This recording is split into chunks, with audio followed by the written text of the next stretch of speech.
The key to approaching Social Security is with personal accounts. And the key is that the personal accounts are so key to winning this battle. Because with personal accounts, for Social Security and the other entitlement programs to some degree, you're not just reducing the growth of spending. You're taking spending from the public sector and you're putting it in the private sector. And that's why we're not going to win this without personal accounts. We are going to get smashed by this socialist entitlement juggernaut unless we win with personal accounts. Now, you know, the problems with Social Security you probably are familiar with. I mean, we've really done a good job of publicizing them since 1980. Of course, the system can't pay its currently promised benefits.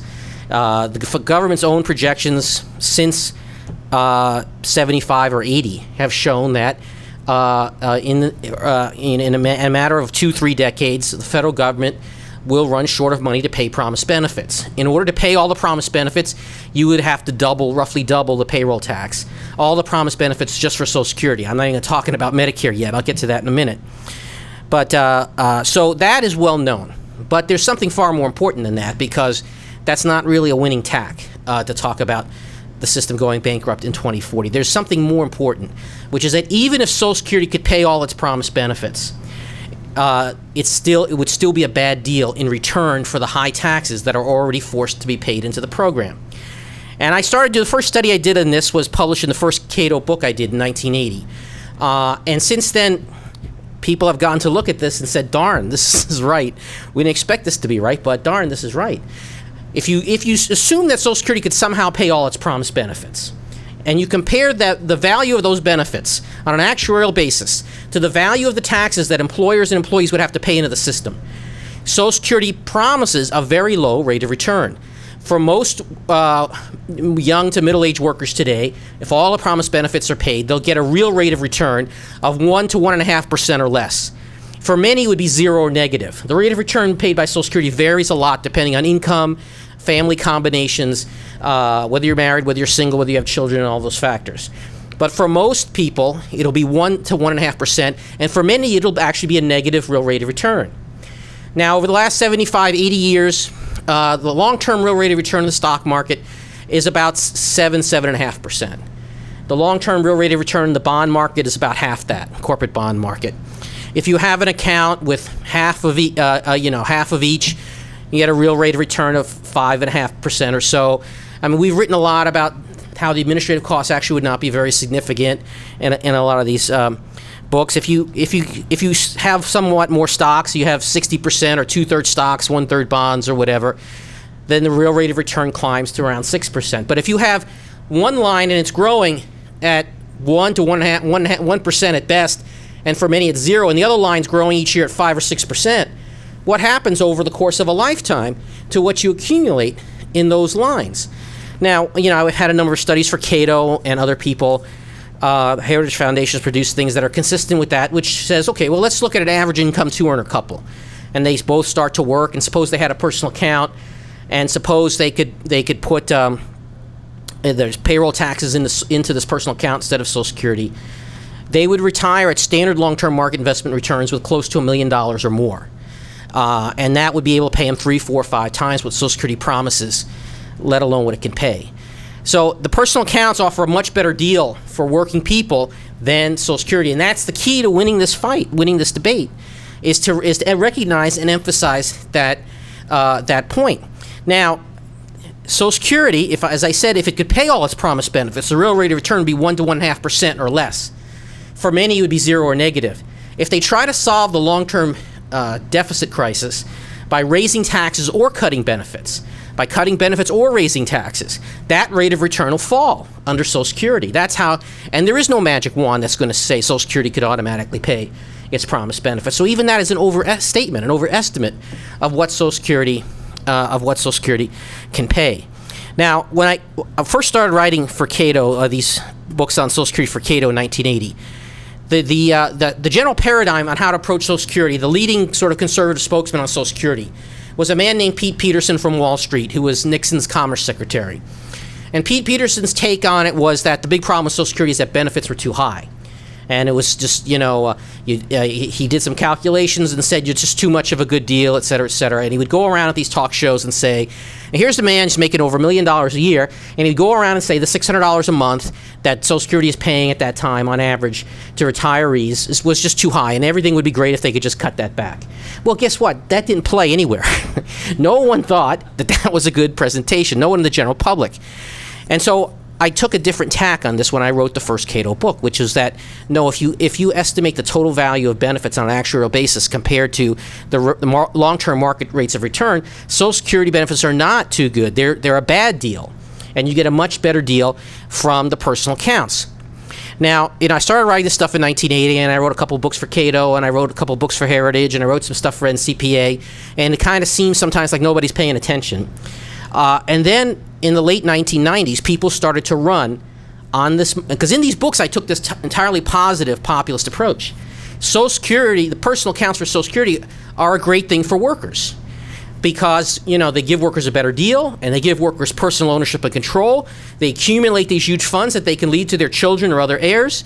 It expands freedom of choice. It increases the equality of ownership, greatly expands capital ownership, gives new opportunity for low and moderate income people to own some capital, which they have never had before.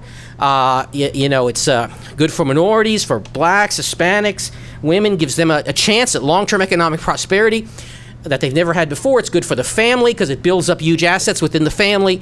And one of the things it does is it eliminates the long-term deficit of Social Security. So instead of leading with that, that was one of the good things that it produced.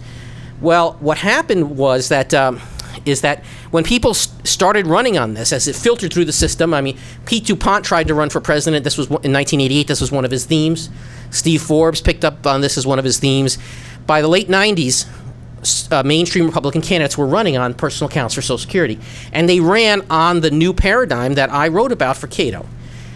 So you see, eventually you start to have an impact where they ran on this theme. This is a good thing for workers. This is a much better thing for workers, et cetera, et cetera.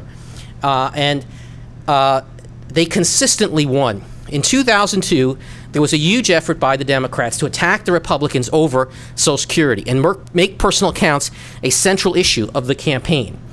Now, 2002 was a midterm election. The Republicans were not supposed to do well there. The results were summarized by leading pollster James Zogby. He said in every race where personal accounts were a major issue, the candidate in favor of personal accounts won.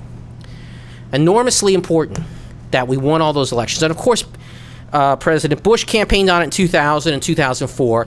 And what was most significant about those elections was the dog that didn't bark. Because you didn't see this wave of attacks by his opponents in those campaigns on the Social Security personal accounts. That's because they did their own polls, and they found a lot of people liked them. In fact, the biggest support for personal accounts comes from Democrat-based constituent groups, blacks, Hispanics, labor union people, low and moderate income people, because they see this is their only way to really get control of some real money. And so the response was muted. It was not like 1964 when Barry Goldwater said Social Security should be voluntary. And Johnson, President Johnson at the time, ran ad after ad saying Goldwater's going to destroy your Social Security. But you didn't see that happen by Al Gore in 2000 and John Kerry in 2004. The issue was in the background, and they made some noise about it, but it was not front and center because they didn't want to go around telling people that George Bush was for personal accounts. They were afraid that that was not going to be a winner for them. So it shows the seaworthiness of this. Now, in the last debate, in this past year, we developed a bill based on this model of positive approach to Social Security. It was introduced by Representative Paul Ryan in the House and Senator John Sununu in the Senate, known as the Ryan-Sununu bill. And that bill was designed to be politically seaworthy, a bill that would be invulnerable to attack from the left. We anticipated everything they had said. I've been debating this for 25 years with left-wingers, liberals, bureaucrats, statists, whatever. I did this traveling roadshow in the 1980s debating the chief actuary of Social Security, Bob Myers, the former chief actuary of Social Security. Bob Myers was there in the room when Franklin Roosevelt signed the bill. And when I started debating him, he was like 65. He had just retired. He knew everything. I was 25, and the thing was, this little upstart doesn't know what he's talking about. But we did a series of debates, and he didn't win those debates with his sort of establishment view that everything's fine with Social Security. But anyway, we had done all these debates, so we designed the bill to be invulnerable to attack from the left. So the bill said that you could take roughly your share of the employee share of the payroll tax that's paid into Social Security, and you could pay that into, and that would go into your own personal account. And then you would choose a fund from a list that had been approved for this purpose, like the Federal Employee Thrift Payment System, Thrift Retirement Plan, and then you would pick from a list of funds. So you didn't need to be an expert on investment. And then those investment managers, investment companies would pick the particular stocks and bonds for you. We tried to maximize personal choice by saying once your funds reach a certain level, you could assert personal investment control over it above that amount if you wanted to. So that countered one of the objections, which is there's a lot of people who have no idea what to invest in, and they're going to be destroyed. Well, that system, which is the same as the Chilean system adopted in 1981, works well for low-income, for unsophisticated investors. It has done so in Chile for 25 years. But we did something else there, and my point is that you have to design this reform carefully if you're going to succeed politically.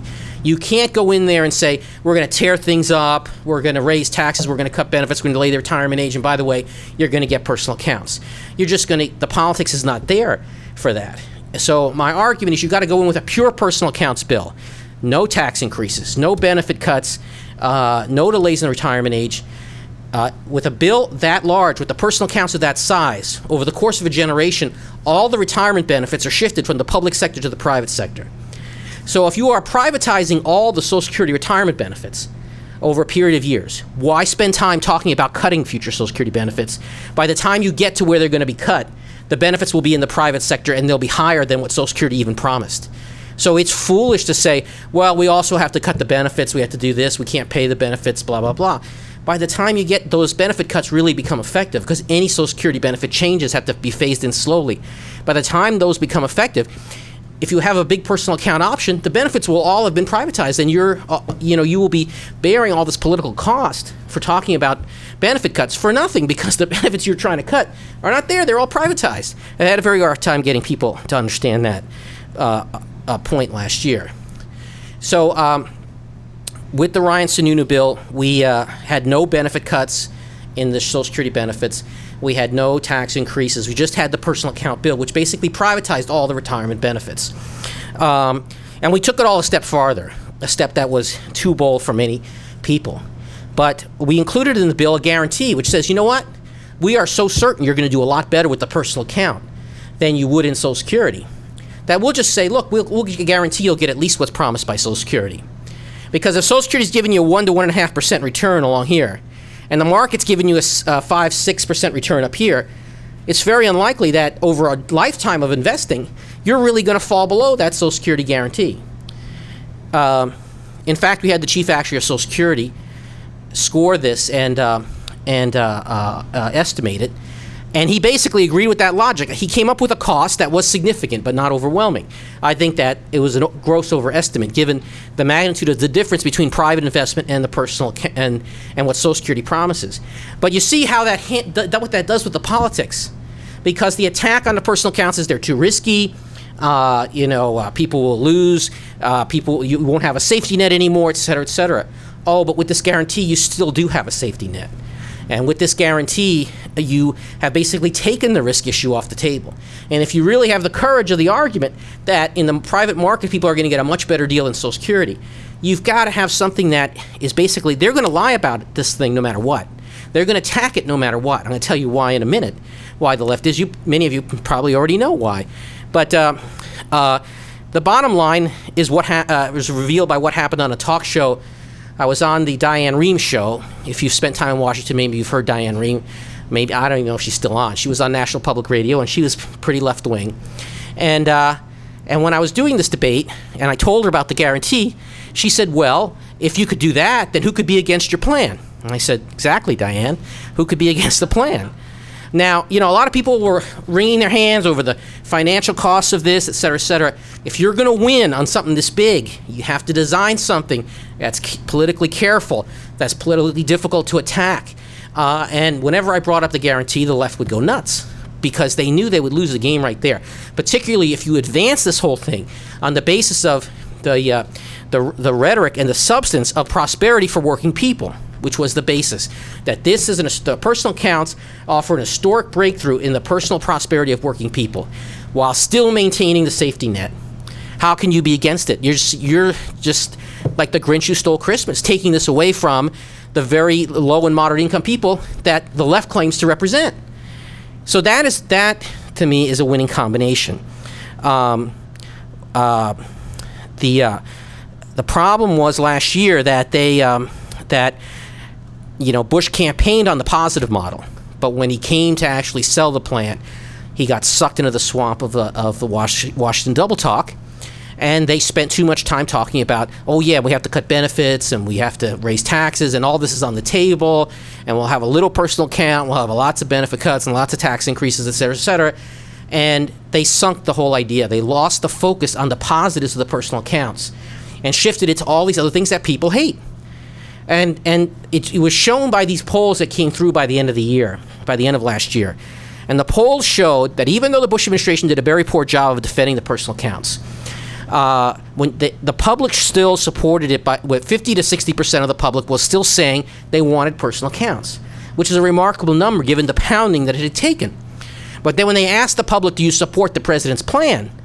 Support for the president's plan fell to 25 to 30%. It fell by half to 25 to 30%. And it was because they did the terrible job of selling it. They slipped back into the old Pete Peterson model of 1980 that we had tried to get away from, that we had nobody campaigned on saying, vote for me and I'll delay the retirement age. Vote for me and I'll adopt price indexing to cut future promised benefits. Vote for me and I'll raise your payroll taxes. They campaigned on vote for me and I'll give you the freedom of choice to choose personal accounts, which will increase personal and family prosperity dramatically. And they got away from that and they went into this other, down this other road, and they just had a crash. They couldn't overcome the total obstinate Democrat and left-wing opposition to this. Why are they against it? I was in a taxi cab here in Washington one day, had this talkative young black taxi cab driver ask me what I'm working on, and I described personal accounts for Social Security. And the guy says, obviously lifelong Democrat, said, gee, that would be so good for me. You know, why haven't they done that? And I said, well, you know, the politicians don't want to give up the power and control over the $500 billion a year in taxes that comes to Washington. They want to use that money to buy people's votes. And if they had personal accounts, they would be giving up that power up to working people all over the country. And so it's a power struggle. And the taxi cab driver said, oh, I understand. So, you know, it was the simple power struggle there is what this is all about. Why are they against it? You know, it's not because they're worried about the risk. AARP sells all these mutual funds to retirees, and they all make good money on it, according to AARP. It's the issue of power, and this is a massive redistribution of power from Washington to working people all over the country. That's how we have to sell it. That's how we have to campaign on it. And if we're going to win on this, it has to be positive. Okay, so what happens under this Ryan Sununu plan to our problem of what I call the coming crisis of big government, the explosion of federal spending as a percent of GDP? The Ryan Sununu bill alone, that account was enough to take all the promised benefits, to take all the retirement benefits and shift them to the private sector, reducing federal spending as a percent of GDP by 5% of GDP, 5 percentage points of GDP. In the process, it eliminates the long-term deficits of Social Security. And this is another thing I had a hard time getting people to understand, even though I kept getting the chief actuary of Social Security to score this as correct, and people couldn't understand what trick I was working here. But the thing is, if you have a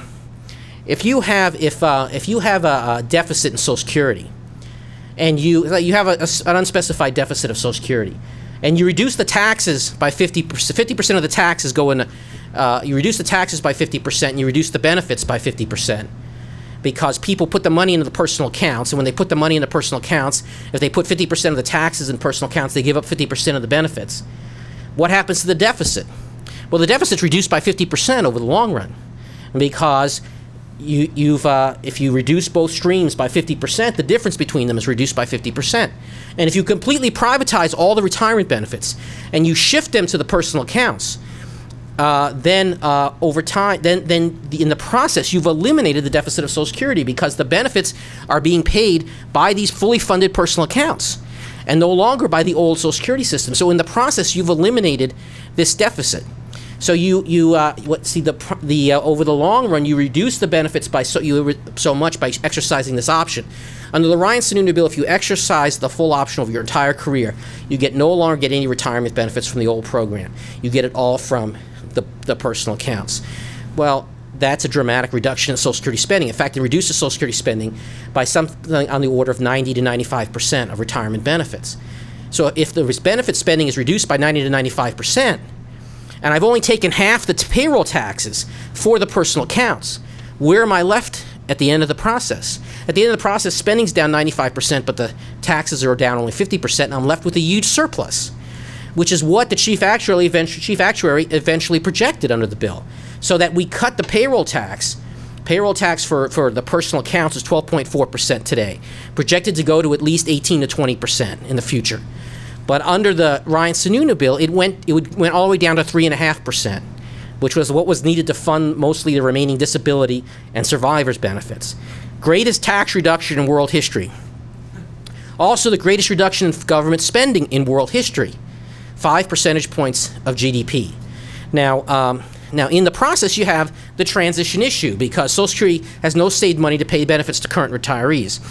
This is why I'm putting this in the context of the entire entitlement reform, because the real free market libertarian position is you're going to pay for the transition out of other government spending, that you're going to reduce the growth of other government spending or privatize other government spending, and that is the biggest, most positive way to bring this all about. So I'm going to get to the other reforms in a minute, Medicaid and Medicare, but if you do these together, they fit together. The Medicaid reform provides the savings to finance the transition to personal accounts.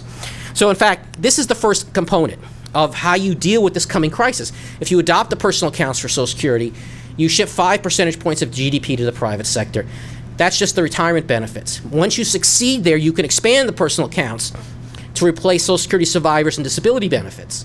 And there's another 1.5% of GDP there that goes to the private sector. So now you've reduced federal spending by 6.5% of GDP. This is the key to doing it. You're not just reducing the growth of Social Security here. You are shifting those expenses to the private sector. Massive reduction in government. Biggest reduction in government in world history. If you're for a smaller government, this is the most important thing on the table by far. All right, what's the second component of this? The second component of this is to finish welfare reform, most particularly Medicaid. The next thing I'm going to start writing about, I haven't gotten to it yet. I keep trying to get to it, and this happens all the time, so it's no surprise. I wanted to have the study out in January, but now it won't be out at least until September. But in 1996, they reformed the old AFDC program, Aid to Families with Dependent Children. And what they did was they block granted the program back to the states. Now what that means is they took the share of federal spending that goes to each state under the old AFDC program, and they said to the state, here's the money we're going to give you to serve the function of AFDC. We're not giving you any more than that. We're not giving you any less than that. You take that money, you design your own program, you run your own program for workers. It has to be based on work. It has to satisfy this work requirement. You send an application to the federal government, how you're going to run this program, how you're going to satisfy the work requirement, and then you go do your own program. Now, this of course changed the incentives under AFDC, because there was no longer any disincentive to work from the welfare program. You had to work. If you were able-bodied, for the most part, and it wasn't airtight, but for the most part, you had to work. So it was no longer an option saying, well, I'll just take welfare and I won't go to work. In fact, it was a bad deal to take welfare, do work for welfare, because in the any private sector job, you get raises and promotions over time. So you might as well go to work in the private sector. But it turns out the bigger incentive was even more important, which is it changed the incentive for the state bureaucrats. Under the old system, the more people they signed up for welfare, the more federal money they got, because the old system was a matching system. They would pay for half, and the federal government would pay for about half. So the more people they signed up for the system, the more federal funds came to their state. And so under that old system, the spending for the AFDC program went up every year. Even it went up in recessions. It went up in boom times. It always went up because the bureaucrats were oh so happy to sign up more and more people and bring more federal money to their state. But when you turned around with the block grants, the federal government says, here, if it costs more than this, you, the state, is paying for it. We're not paying for it. If it costs less than this, you, the state, can keep the money. And all of a sudden, these states started developing, you know, you guys really got to work. You know, that was the message now of the state bureaucrats to the recipients. You guys have got to go to work.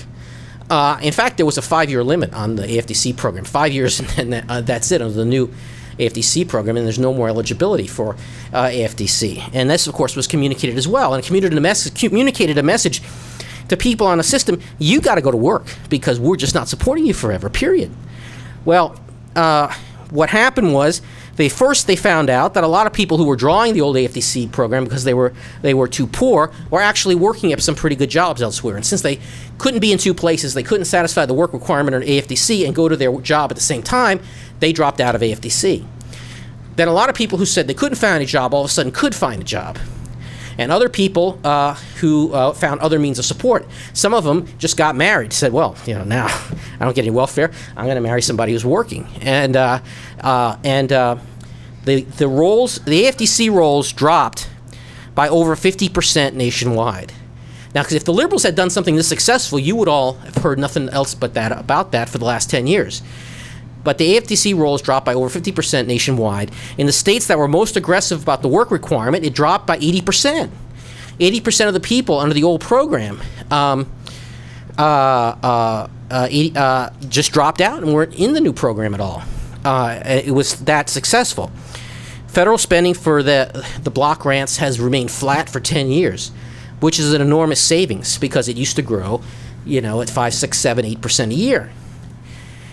In part, it's continued because the Democrats put in as part of the compromise that you couldn't reduce spending in certain areas. If you didn't need to spend money on this program anymore, you had to spend it on some other programs. But that was a huge success. So a lot of people think we already did welfare reform, and it already worked and great. That was a success. They try to keep it quiet. Most people don't know about it.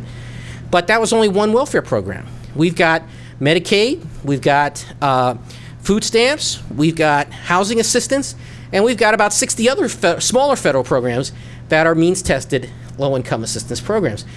Finished welfare reform is a new theme here, that we need to do the same block grant with these other programs as we did for AFDC. And the one that's really growing and causing a big problem and is a huge part of this explosion is Medicaid. Now, if you block grant Medicaid to the states and you say to them, we're just going to give you this much and no more, and you design your own program and you use work requirements for able-bodied people and you use, you know, other innovative reforms for other people who get Medicaid assistance, and and this is all you're going to get, and you kept that spending flat for 10 years, you'd save $1 trillion in the first 10 years out of block granting Medicaid. Can we do this? Some conservative I was talking to going, oh, is that really feasible? They'd passed it already in 1997. The Republican Congress in 1997 passed it, but Clinton vetoed it. It shows that you can do this. Just like we won elections on personal accounts, heck, the Congress already passed this once. They even had some Democrat votes for it. For the Medicaid. Expand it to Medicaid, food stamps, housing, and these other programs. Finish welfare reform. Now, just like Social Security is a positive reform, this is a positive reform. It's best for the recipients themselves to get them out of dependency and into the workforce. It's a positive reform for people. It's also very popular. Welfare reform based on work is very popular.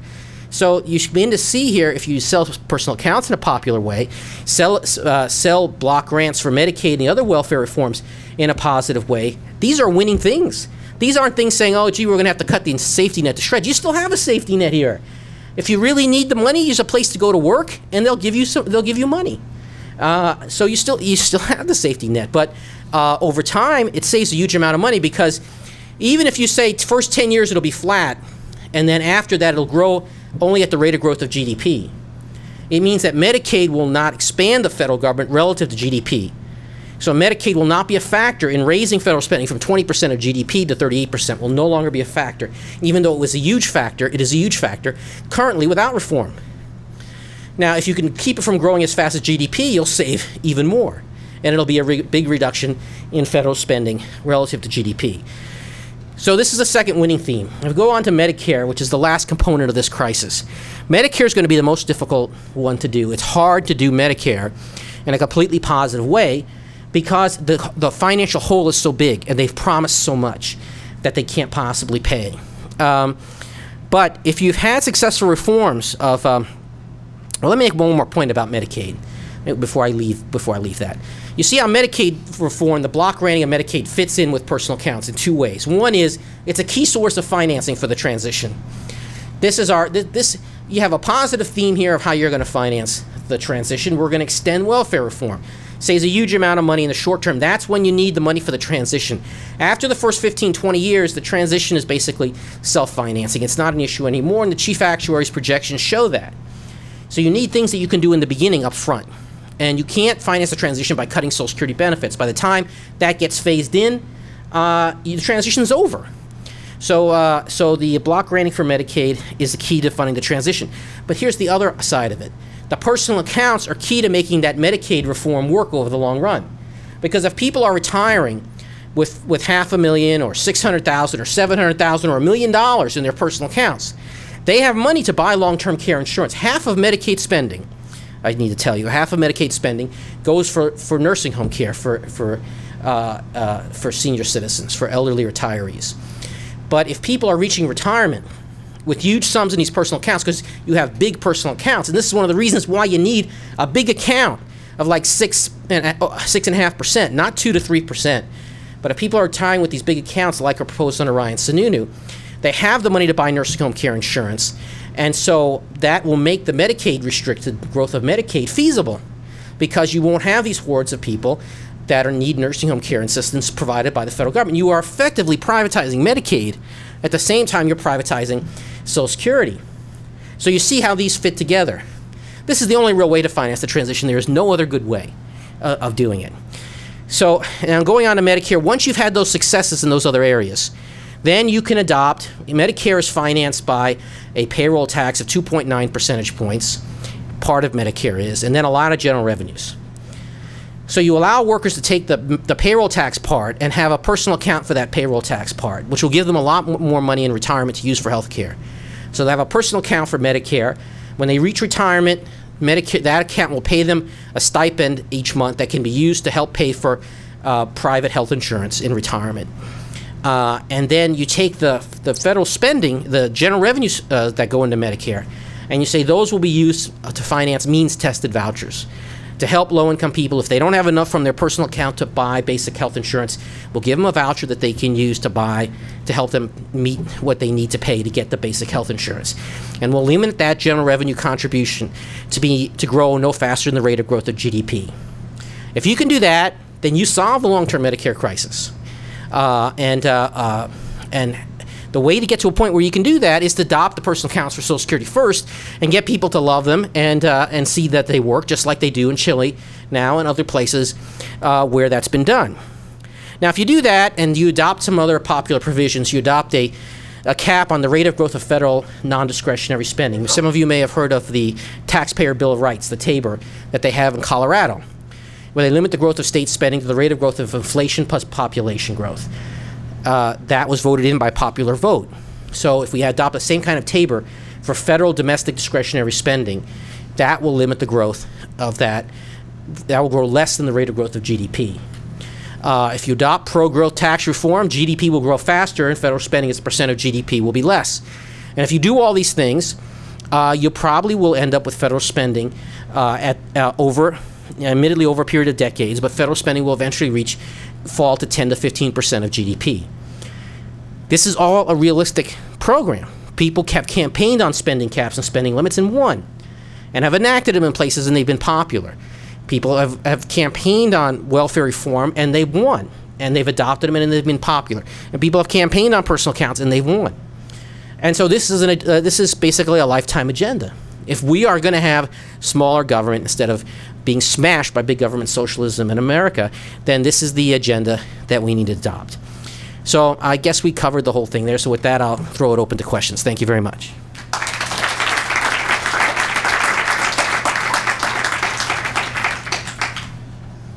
Okay, let's see, in the back there. There, you.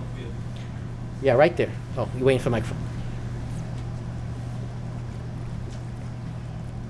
Hi, I'm Brian Andrew, interning with the National Foundation for American Policy this summer. I had two quick questions. The first one's just a quick question, shouldn't take long. Is the percentages you gave, especially for the return on Social Security, is that counting inflation or not counting inflation? Like, does that include, is that after inflation percentages? Yeah, after inflation. The real rate of return for most workers today, young and middle-aged workers, is 1 to 1.5% or less. For many, it's 0 or negative. That's a real rate of return, so it's after inflation. And then my next question was, like, these funds that you're going to have set up for people to choose, like, who chooses, like, which funds do they get to go in? Like, I could see, like, a lot of problems with, like, corruption stuff, like, well, my friend owns this fund, so I think we should put it into that fund. Like, who gets to choose which funds these people get to choose from? Here's how the system works. Now, one of the things, this is how the Ryan-Sununu bill specified it. Now, one of the things that happened here was the current chief actuary of Social Security is Steve Goss. And he's probably would be ashamed to know that I'm letting this truth out, but he and I think very much alike. He's no free market libertarian. He's a career bureaucrat. But on Social Security, he agrees with all these points, knows the system better than anybody else, is a brilliant actuary, has been in the government all his life, has risen to this position. And so when I went to him, I got the deputy head of Social Security met with me. I had a friend who set up the meeting, and I challenged him on all these things, and he said, nah, that can't be right. And I said, send me to Steve Goss. Ask Steve Goss to score it. So he said, fine. He sent me to the chief actuary. The chief actuary knew me because I had been writing this Cato stuff for many years and the heritage stuff, and they certainly all noticed it. They didn't believe we'd ever get as far as we even have so far, but they certainly all noticed it. So he was familiar with me and my work. And I would sit down with him. We'd set up these meetings. We'd say, okay, I'll meet with you from 11 to 12 to go over this. And we would go from like 11 to 2. And then I said, well, I can come back next week and I'll meet with you from 1 to 2. And we go from like 1 to 4. And what he was doing in those meetings is he helped me design this in a way that would be practical and feasible, that even he thought as a career bureaucrat was workable. And he gave me a lot of clues as to here's what Congress will respect, here's what Congress won't respect. So he helped me to design the Ryan-Sununu bill, great secret. We had several of these meetings. And so under the bill, it's very similar to the way it works in Chile. If say you're an investment company, Merrill Lynch in New York, and you want to offer accounts funds on this list, first you apply to the Treasury Department as Merrill Lynch to say, approve us as Merrill Lynch as being good enough to offer funds. And then you say, here's 6 funds I want to offer, approve my funds. And then and once you go through that process, you get approved, you're on the list. And then each worker could then choose among the funds that he or she wants. This is the way the Chilean system works. This is the way the federal thrift, I'm not using the right term, but the thrift retirement system works, is they choose from a list of funds.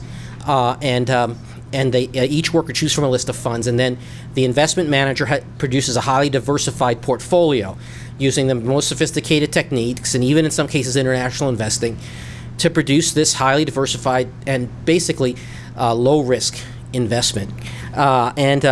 Now, that's not perfect laissez-faire libertarianism. And, of course, the government could screw that up, too. I can't come up with a system the government can't screw up that the public will accept. So, you know, it's not like you can't find, well, if the government handles this won't work right. I mean, you have these compromises. In 1980, I started working on this, and I would do these radio talk shows. And I found that if I made one concession, I would get everyone to agree with me on these personal accounts. And that concession was you had to choose one or the other. You couldn't choose just to take your money and do nothing and go off and spend it on a race car. Everybody who called, every caller would say to me, well, I would know how to handle my money. But my neighbors, they're a bunch of idiots. They wouldn't know how to handle their money. They'd all go off and lose it at the racetrack. So you got to have a requirement that they have to save it. Now, the interesting thing is the Libertarian candidate for president in 1980 was Ed Clark. And he had the exact same experience. He would say, when I go around the country, I try to sell this. If I try to tell them, you know, we're just going to say it's voluntary, you can do it or not, the public won't accept that. But if he says you have to choose one or the other, which is, again, not pure libertarian system and is a compromise, then most people say, that's a great idea. we would like control of our own money with the personal accounts in that system. So that's how the system works. And the thing is, among the general public, they see that as a system that works well for unsophisticated investors. One of the great attacks on the system is, well, what about, that's fine for these high-class professionals and these college graduates and all of this. But what about, much less educated people, or the bottom 20%? And in fact, experience with 401k shows a very wide divergence in investment experience. The top 20% really kicks butt with their 401ks, and the bottom 20% really does poorly with them. And so in order to make this socially acceptable, you got to have some kind of structure like that. So you're making some huge gains here. You're having huge reductions in federal taxes and spending, but you're not having a perfect laissez-faire system out of this. But that's how the system would work, and hopefully there'd be a broad range of choices, and the worker would then choose them. And in Chile they did this, and in the federal thrift system they done it, and it works really well. Okay, who else? Okay, you right there. Yes, you. Hi, my name's Drew Perot, and I'm working at the Cato Institute this summer. And I was just wondering if you would comment briefly just give your opinion on Charles Murray's new book, In Our Hands. And is that too radical, or is that something that might seem more politically feasible as the crisis gets closer? Well, I've always liked Charles Murray. He's a great guy, very brave man. Wrote The Bell Curve and other things. Really shook up the left with his first book on welfare, showing that it was not achieving its goals. But I see the two problems with his proposal are that it's not a good idea and it won't work. On this latest book, it doesn't reduce big government, and he doesn't even take into account the transition costs to the personal account system in his overall analysis. And so he replaces the current system with a new system that costs about as much. And maybe over time, over many years, it would cost less than the current system if you could maintain it. But see, one of the experiences I had was I worked in the Reagan White House in the early 1980s, and the man I worked for was Bob Carlson. And he was Reagan's welfare guru. And what Charles Murray's proposal is basically Milton Friedman's negative income tax. What Bob Carlson said is you do not want to have a national number that we're going to give people. You don't want to have a number that say we're going to give everybody $10,000. That's your share of the welfare state. We're getting rid of the rest of it. Because then if you have a national number, you have something for the demagogues to focus on. So some guy will run for president and say, vote for me and I'll make that 10,000 11. And then his opponent says, well, I'll see your 11 and I'll raise you to 12. And they're starting to campaign now on taking money from you and giving it to them. Or maybe taking money from all of you and giving it back to you, which is, of course, what they would like. Nothing better than that. They want everybody to be dependent on government. That gives them more power. So it's not a good idea for that reason. The numbers don't really quite work out because he hasn't taken into account the transition costs for Social Security. And the system that I outlined reduces government by dramatically much more than the system that he outlined. And so I think on this one, that it doesn't quite work. Okay, let's see. Over here. Somebody from this side, yeah.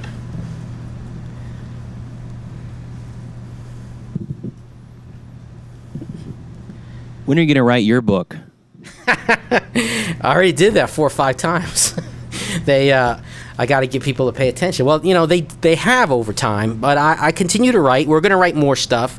I'm going to write a book covering this whole panoply of proposals that I've discussed. There are things I've been wanting to write that have been sat on the desk for 15 years and have not been written yet.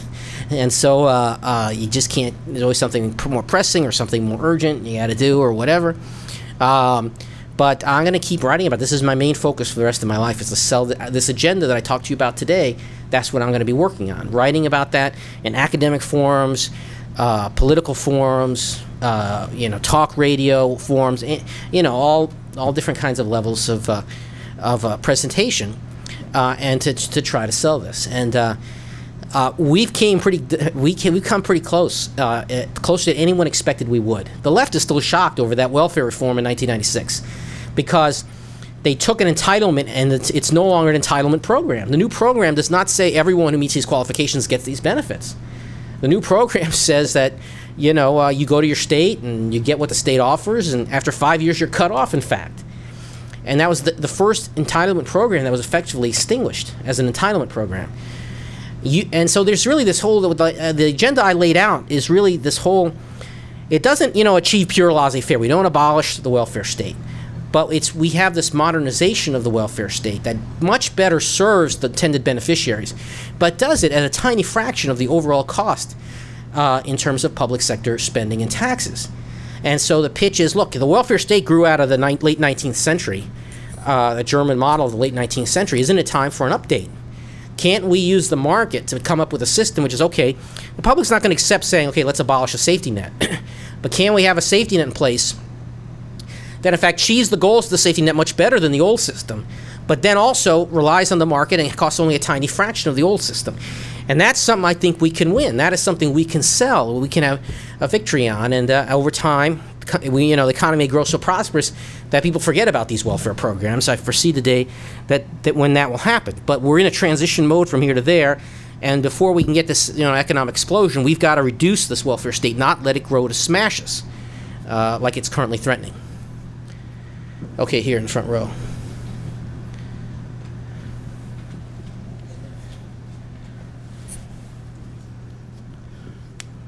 Hi.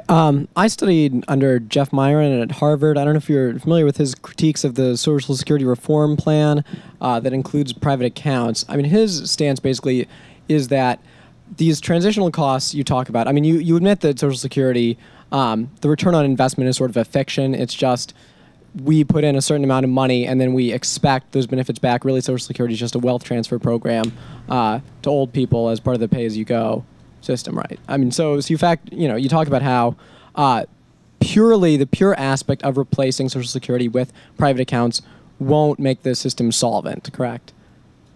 No, see, that's all entirely wrong. See, and most of the academics, you see, there's an interesting. See, there are two alternative models to doing this personal account reform. There's basically the Friedman model and the Feldstein model. And Martin Feldstein addressed this in the 1970s, and he came up with this idea that we should move to a fully funded system. At that time, he wanted to do a fully funded system where the government would invest all the money. Of course, I eventually got convinced him that that would never work.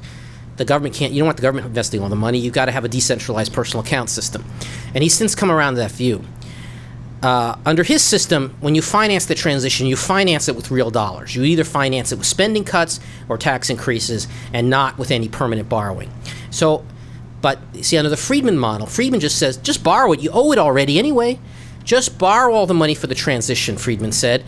You are only explicitly recognizing a debt you already owe in the current system.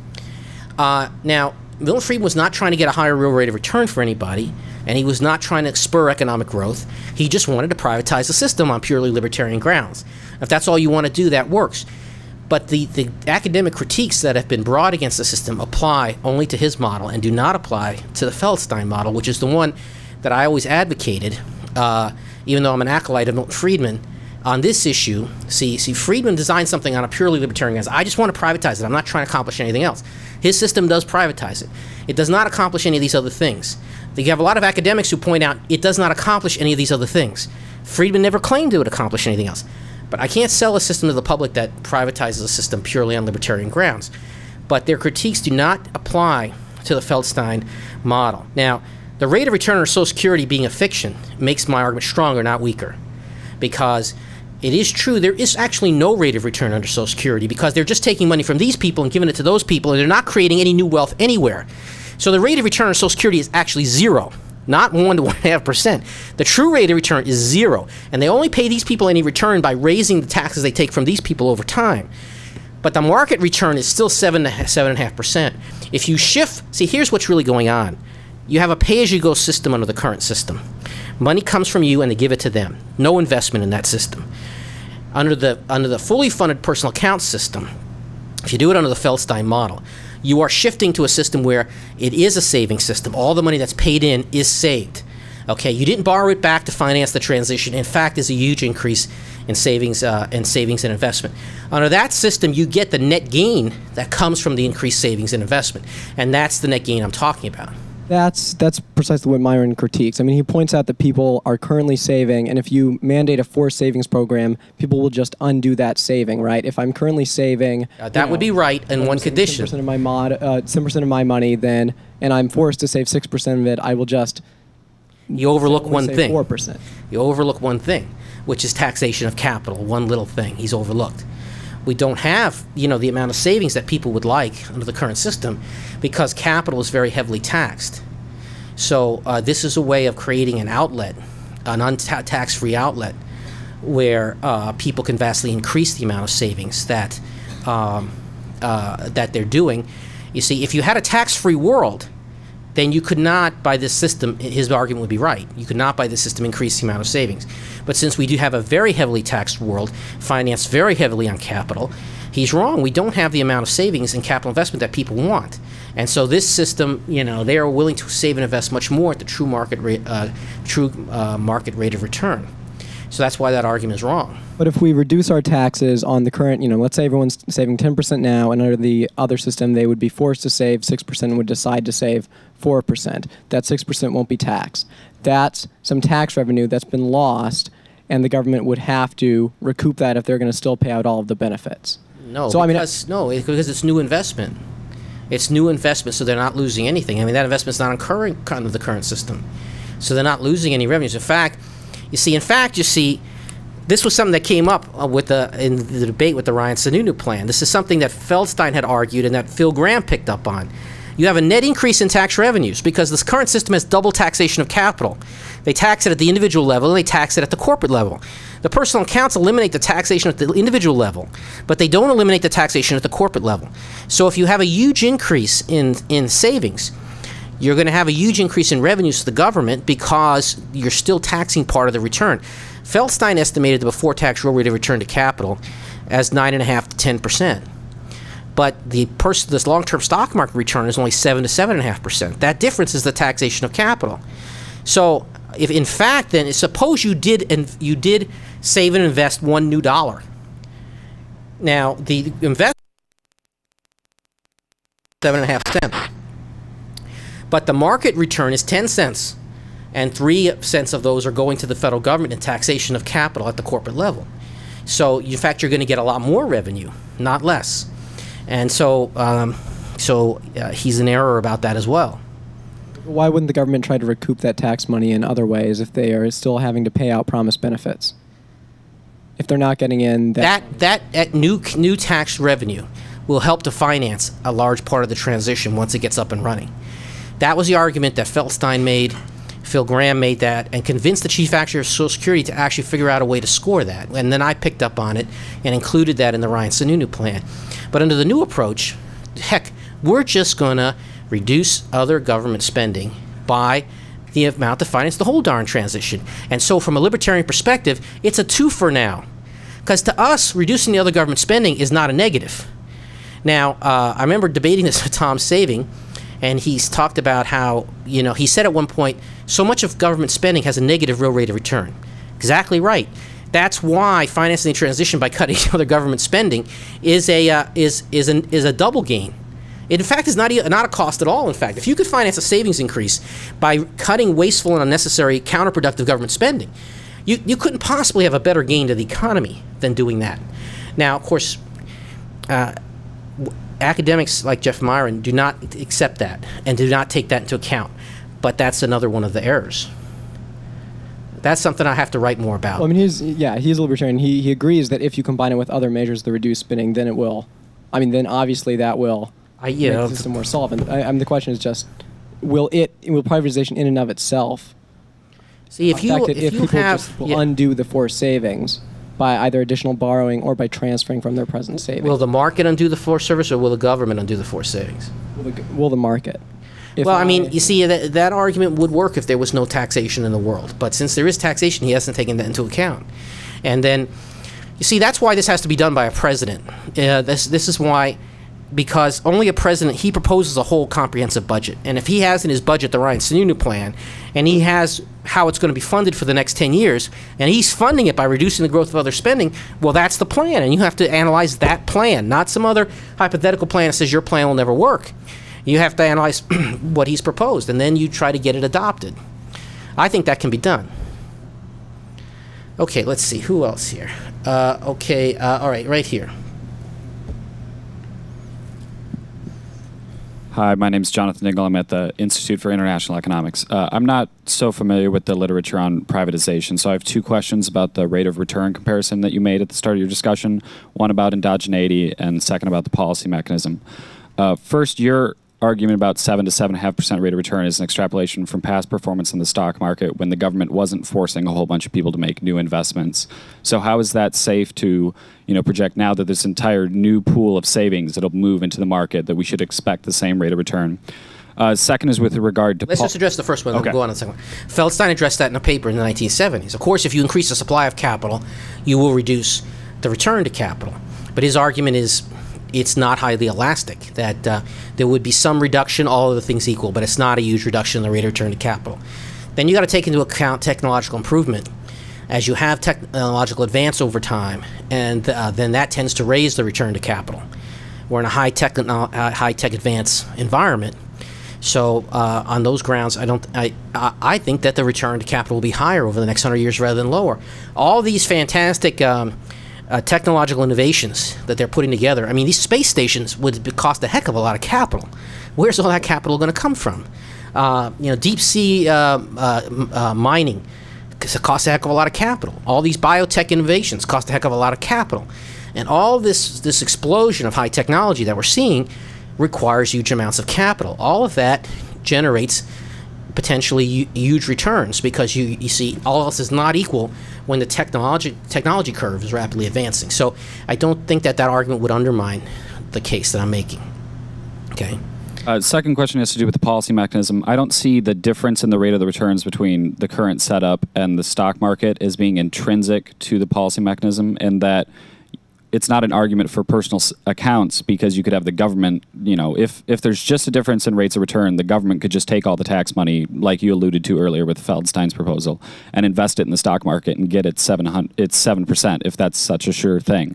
So why is this difference in rates of return translate into an argument for personal accounts as opposed to just an argument for investing in the stock market? Well, you see, the left has responded to this over time. Some of them have responded to the argument that was being made here by saying, well, let's just have the government invest the money in the stock market. Then we'll get the returns. But you don't want the government investing the money because it becomes such a huge amount of money, the government ends up owning the entire private market. Now, luckily, the public accepts that argument and just is dramatically opposed to the idea of the government investing your Social Security money in the stock market. The public thinks the government cannot be trusted with investment and is just going to lose all the money. So that idea can be beaten because the public doesn't accept it. They want personal ownership and control. The government investing it in a huge pool does not give them personal ownership and control. And they don't trust the government to invest it. So they can pick up on that argument. But you see, the economics of the argument is the current system is pay-as-you-go. There's no investment being made. It earns no investment returns. It does nothing to increase production. But if these people are saving and investing their money for the future, and you end up with this net increase in savings and investment, then you're bringing in this huge stream of new savings and investment. In Chile, when they did this, they got a huge increase in savings and investment, and they got a booming economy. So, some people have said the bumblebee, as a matter of physics, cannot fly, but still somehow that bumblebee flies. So when they did this, they ended up with a huge increase in savings and investment. Let's see, who am I overlooking here? Okay, in the back over there. I got to look on this side. On this next time, we'll take a question from over here. Over here. Ted Wold at the Federalist Society. You asked the question already. I was talking to her in front of I you. haven't asked the question yet. All right, well, I was called on her in front of you. After I get one from them, then you ask the next one. I just have a question about the future. It seems that most people think that Social Security reform at this point is sort of dead or at least has lost momentum. So what is your plan going forward to propagate more of this privatization ideas? Are you going to try to make concessions to what you proposed before or just sort of keep plugging away? Well, you know what MacArthur said about that. He said there's no substitute for victory. And so